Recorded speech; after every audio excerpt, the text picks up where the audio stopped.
Hi everyone, welcome to today's 30 on Thursday, where we will be talking about conducting a SharePoint audit and resolving challenges. If this is your first time joining us, our 30 on Thursday webinar series is a bi-weekly 30-minute SharePoint webinar series where we talk all things Microsoft SharePoint. Our next webinar will be on April 16th, and we will be covering your SharePoint migration blueprint. Best practices when migrating to SharePoint or migrating to a version of SharePoint. You can see our full schedule of our webinars at sharepoint.protiviti.com/webinars. We are hosting a SharePoint Project Management Symposium in Reston, Virginia on June 15th. Registration is only $99. We will have 4 sessions and 1 PM roundtable. We're featuring 4 PMP speakers as well as 1 MVP, and PMPs can earn up to 7 PDUs for attending. If you're interested in learning more about this event or registering for this event, you can visit our website, sharepoint.protiviti.com/PM Symposium. We will be doing live tweeting today during the webinar. Tweet us your questions and feedback using the hashtag 30TAudit. Tweet us at ProtivitiSP.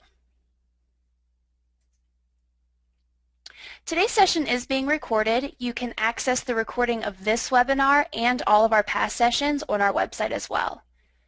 For questions today, we're saving all the questions till the end. Please insert them in the question window of the GoToMeeting toolbar, or you can tweet us your questions again using the hashtag 30TAudit. So getting to today's session, the topic again is conducting a SharePoint audit and resolving challenges. Our presenters today are Kyle Nesgood and Joshua Jackson with Protiviti, and I am Julia Marple, and I will be moderating today's session. Okay, let's get started.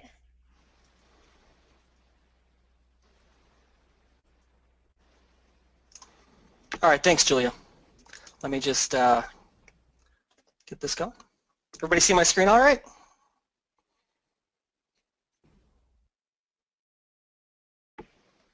Okay. So, thanks everybody for taking the time to attend today. As Julia said, my name is Kyle Nesgood. I'm a senior manager with the Minneapolis SharePoint team, and I am predominantly responsible for coordinating and running our PMO and BA groups within the Minneapolis practice. Joining me today is Joshua Jackson. Joshua is one of our senior consultants with the group and is one of our technical architects with the business consulting team. Together we wanted to talk real briefly today about some of the common approaches and pitfalls to assessing your SharePoint environment.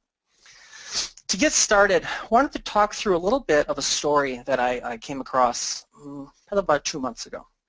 I was down in Tampa for a conference, and I had met up with an old friend of mine who was in an audit group down there. And, pardon me, I have a lingering cough. If I start hacking up a lung, I apologize.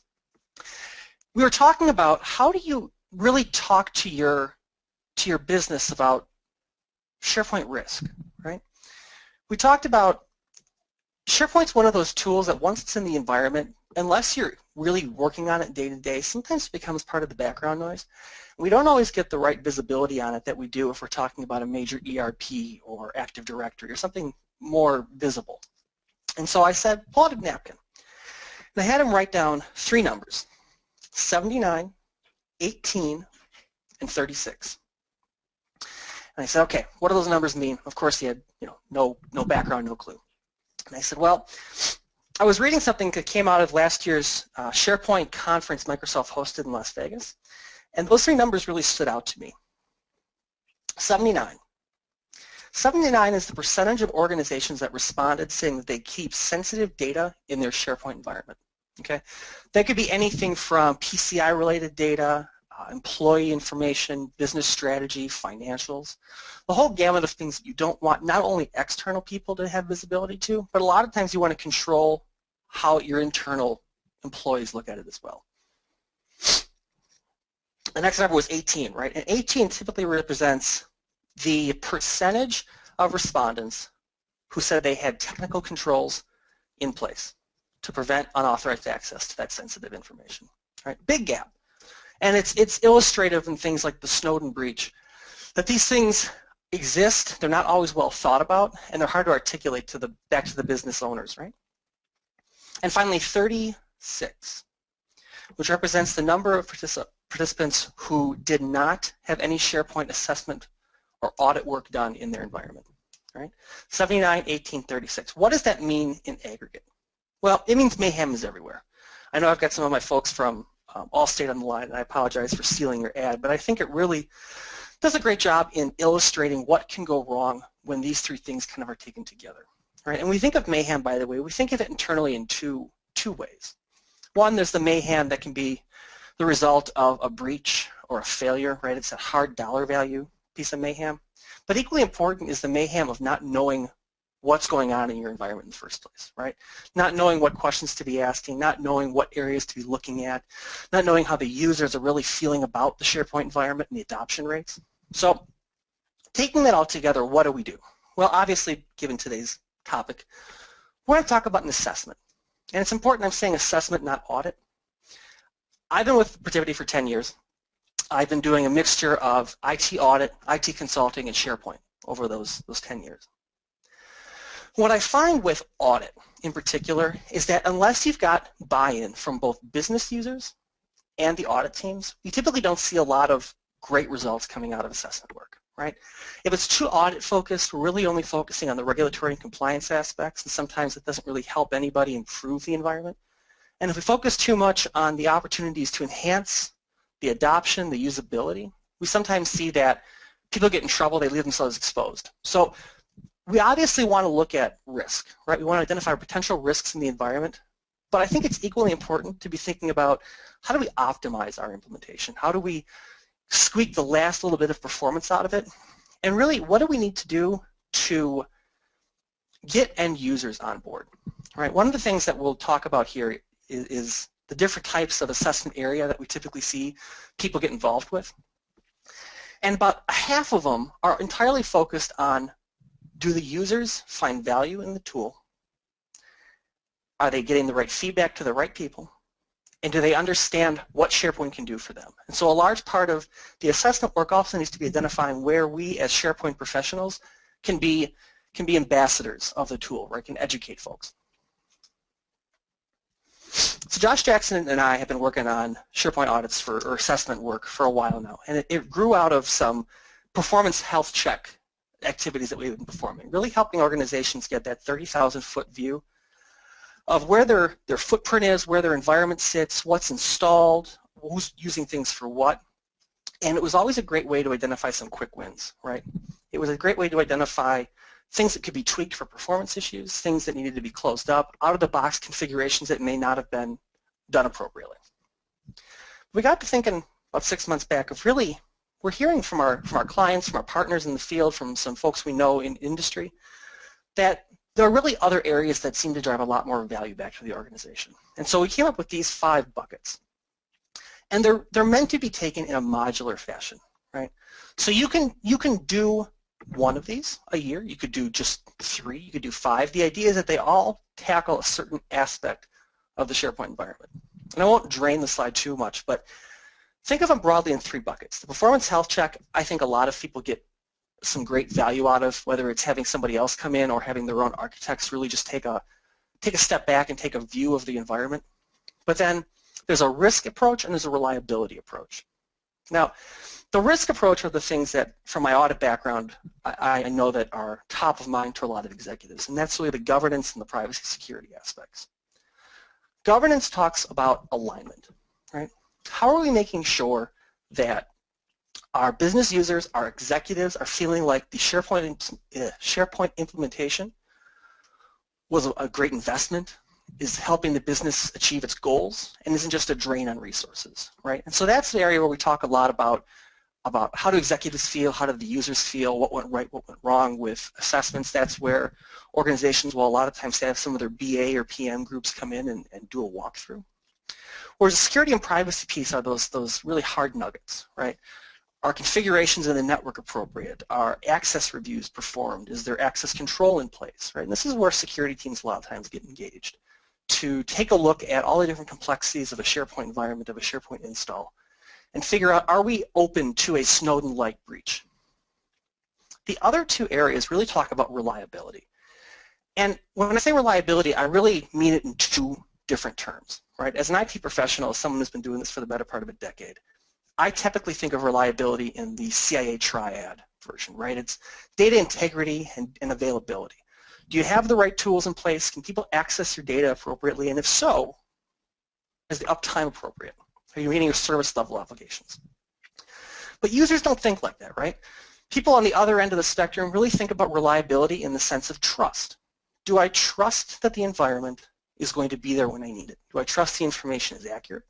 Do I trust that it's going to help me perform my job better, faster, more efficiently than it would be if I just did it manually, right? So the other two areas are information architecture and usability. Usability is pretty straightforward, right?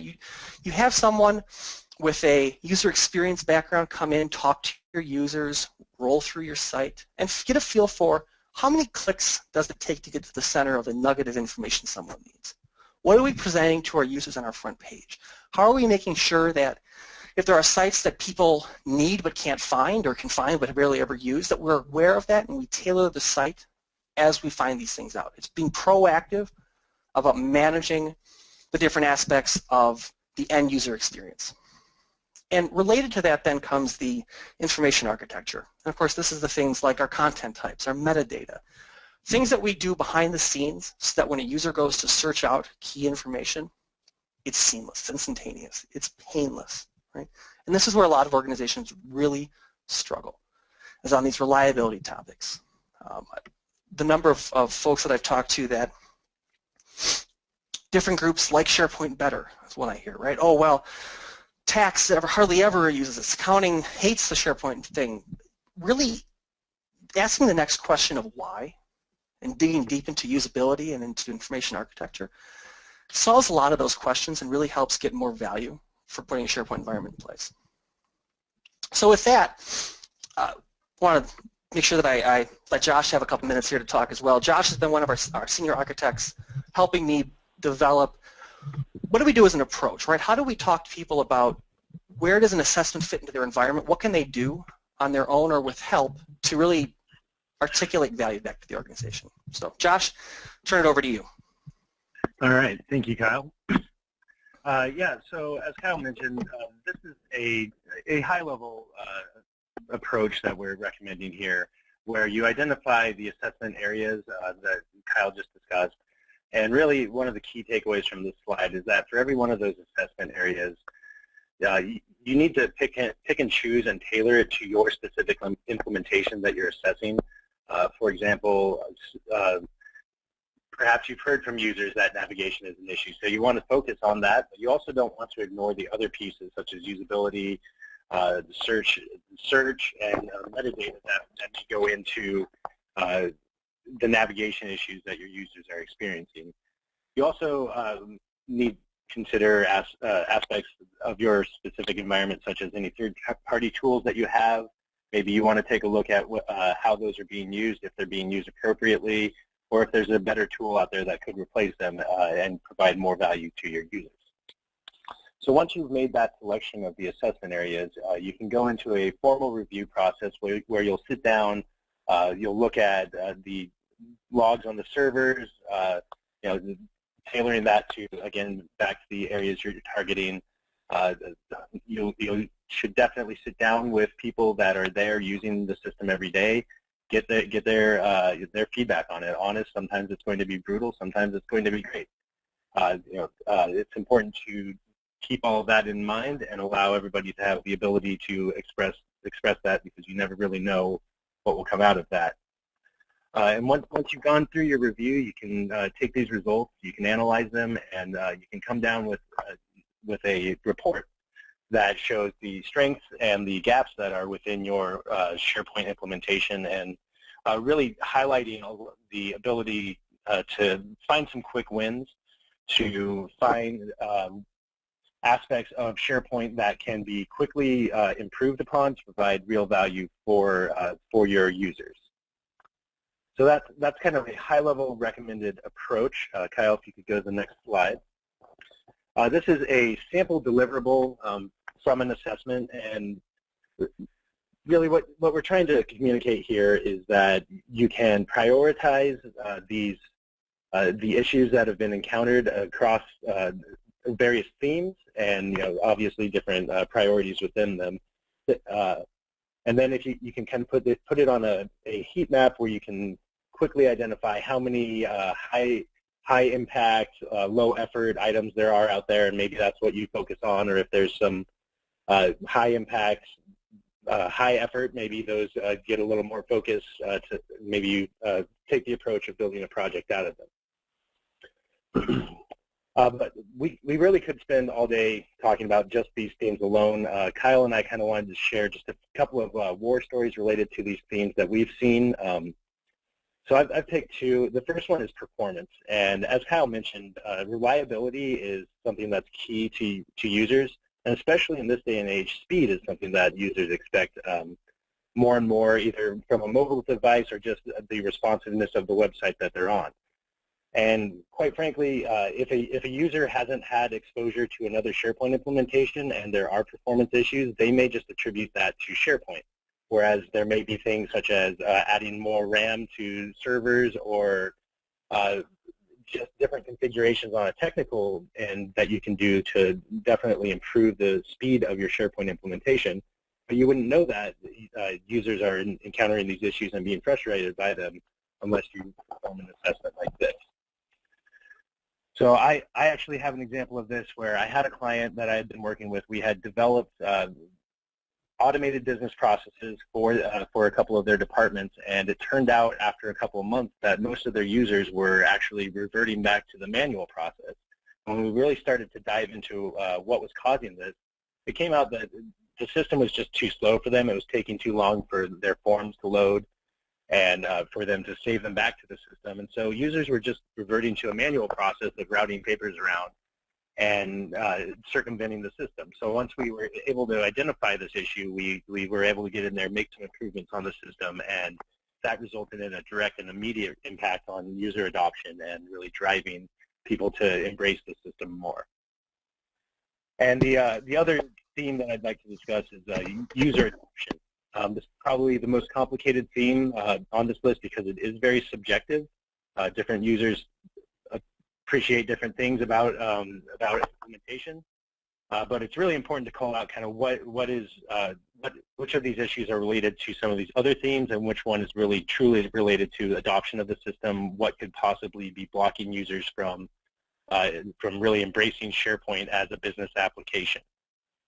And I've personally been involved in fixing some implementations that had been so poorly done that when you mentioned SharePoint, users would have a visible physiological reaction. Their faces would get red. You could see the frustration on their face. And so we decided to take the approach of completely rebranding the system. We stopped calling it SharePoint. We chose a new internal name, started calling it that, just to remove that mental block that users had around that, and ultimately moved us away from that to a more successful implementation. So those are just a couple of examples that I have. Kyle, would you like to share a couple of yours? Yeah, just to build on that last example Josh was talking about, that was a situation where we had come in to just really do a health check and started to really hear back from the users on frustrations and frankly anger with the implementation, and we were really able to help them understand what they had to do to get over some of the user adoption piece. Two quick things here. From the governance and audit perspective that I come from, the policies and procedures piece can be sometimes complicated. Right? We have a hard time articulating why a policy is important, and so it really comes down to how do you, as a team, right, from the leadership team on down to the architects and administrators, really help the business understand what do you care about, why do you care about it. And going through this kind of assessment process helps to sharpen some of that up. As you do your interviews with your business users, you're going to start hearing back from them about, this is why I do things this way. And that's an opportunity to educate. And I think that when we talk about policies, procedures, we talk about these interviews, we're really talking about how do we start engaging the business, which is something that we've typically struggled with. The other piece is logging. I had was not a SharePoint related project I was working on, but I had a client talking about their log files and that they spent hundreds of thousands of dollars building all these logging tools, ArcSight, all these correlation things, and I asked them, well, what do you do with it? Well, we store it. That's about it, right? A lot of times, as an admin, we typically retain those log files for troubleshooting, for compliance reasons. We don't always do a great job about forwarding that on to people who can look at it from a usability perspective, from a reliability perspective. Ask questions, what are we using, what aren't we using, what's frustrating people, where are we seeing clicks end, where are the endpoints people care about. So like I said, we're not going to drain the entire slide here. These are the 13 or so top categories I typically see. The numbers are made up just to illustrate the point that communicating these results with end users, with management, can be done in a variety of ways. And are really important to articulate the value back to the organization. We're going to make this change so that people use the tool better. Now, in the interest of time, I'm going to move on through the scorecard here. This is just another way that we talk to users about different aspects of information architecture. I want to leave some time here for questions, so I really wanted, this is the contact information. Feel free, if you don't have your question answered today, to contact either myself or Josh. We're happy to help talk through any things that you are thinking about as you undergo some of these assessment activities. But more importantly, I really want to leave you with those numbers again. I can't tell you how much I really like having statistics in my back pocket for things like this. So I know there's no CPE form you have to fill out or question you have to answer to show participation, but if you could, this is what I would have used, which is what are the three numbers, right? 79, 18, 36. Think about this as you go back to your day-to-day job, right? Not all of us are in a position to kick off something like a full assessment, but keeping these numbers in mind help to frame up the conversations in our meetings, in our day-to-day jobs, help us to think about where we could be improving our environments, and where we can really help both the business and IT see some real value out of the SharePoint environment. So at this point, Julia, were there any questions? We do have a couple questions. Everyone please insert your questions in the question window. If you have any, we'll get to those. One question is, how does Office 365 versus on-premise change this? Really good question. There's an old joke in consulting that the answer is always it depends, and I try typically not to use it, but it does matter a little bit how the environment really uses their SharePoint tools. I will say that the Office 365 piece really starts to twist some of the things around privacy and security, just because of where the data resides, how we manage it, how we take responsibility for that data, even though we may not be in direct control of it. And then the usability piece has another twist to it as well. You know, as Josh was mentioning earlier with the latency, the timing, the speed, some of that can be impacted by an additional number of factors that wouldn't necessarily be there in an on-premise implementation. So generally speaking, you're going to be looking for the same themes, just some of the way that you would execute on would be a little bit different. Good question. And I would also like to just mention that your options for branding and making SharePoint look different are more limited with SharePoint Online. Okay, great. What are some roadblocks that you guys have experienced through assessing a SharePoint environment? Sure. The biggest one I see is not getting both the business and the compliance teams working on the same page about this. Assessment work needs to have people from both sides of the aisle working together, right? The folks in audit are going to have a lot of knowledge about compliance regulations, the way that the organization has set themselves up from a governance perspective, the things they care about. Whereas the IT folks and the end users are really going to have an understanding of the day-to-day operations, what's reasonable, what's not. And the assessments that I've seen struggle are where one party is either disengaged totally or really being dominated by the other one. Again, it's standard project management things to a certain degree, right? Have a strong executive sponsor. But really then you need to look at it as a partnership between those two groups to benefit the business and not just a check-the-box type of audit. Okay, great. How do you address the record management risk? How do we address the record management risk? Typically, we would look at record management items in that security and privacy section. Again, there's a crossroads a little bit here in that you're going to be doing additional types of reviews in your organization. So hopefully you're doing things around global records retention and records management. when we look at it from a SharePoint perspective, beyond the technical controls to hold access in the right areas, we also want to look at how are we aligning with what the business wants records retention to be done? How do we retire data out of our environment when there's legal reasons to? How do we hold data when it's necessary? And that can get very complicated, especially around the legal hold piece of it. I work with some forensic clients that struggle with this. So that would definitely fall into that piece, but that's also where you're going to need input from your legal teams to understand what your stance is from a retention policy. Yeah, and I'd just like to, a small shameless plug, I do have a blog that was posted late last year on the Protiviti website around leveraging SharePoint's record management capabilities and what options are there. Go check it out. Any other questions, Julia? Great. We do have another question. Yep. Is SharePoint a reasonable tool for record management? There's a loaded question. I will say this. From a records retention, records management perspective, I have seen companies do it very successfully, and I've seen companies really drop the ball. And I think we don't need to look any further than the Edward Snowden case to really look at where records aren't being protected and retained appropriately. I tend to look at it more of what kind of information is appropriate to keep in your SharePoint environment, and that's going to depend a lot on what kind of security you're putting in place. Right? There's always a trade-off between security and usability. And the more secure the environment, I've got a client that does all of their forensic investigations through SharePoint. And so from that perspective, they've invested a lot of time and effort and a lot of scrutiny on how they're managing and retaining those records.